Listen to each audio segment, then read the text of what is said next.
Create a Christmas countdown calendar with these tools from mycraftystencils.com. Stencil's repositionable spray adhesive, acrylic paints, painter's tape, chalkboard spray paint, stencil brush, pencil, and a tape measurer.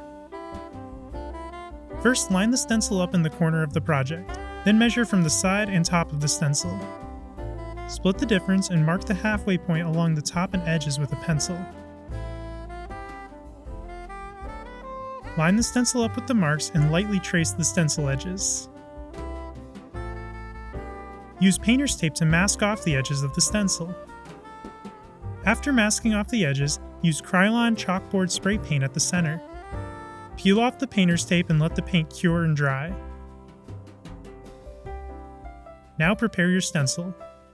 Apply repositionable spray adhesive to the back of your stencil. Wait 15 to 30 seconds before pressing the stencil to your project surface. Then mask the edges around the stencil with painter's tape.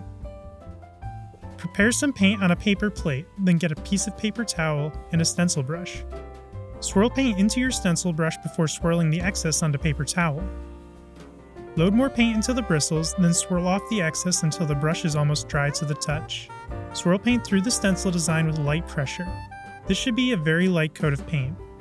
Otherwise, you need to swirl more paint off onto your paper towel. Be sure that the stencil brush does not feel wet to the touch. Wet paint will seep beneath the stencil edges, making the design blurry. Each time you get more paint, swirl off the excess until the brush feels about dry to the touch.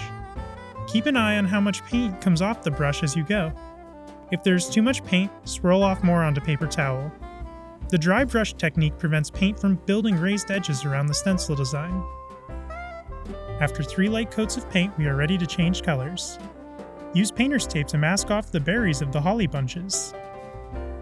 Swirl red paint off a clean stencil brush until dry to the touch. Then swirl paint through the design in 2 to 3 coats. Repeat these steps with the green paint for the holly leaves. Now peel off your stencil and you have a beautiful Christmas countdown calendar. Visit mycraftystencils.com for more information on how to make your own.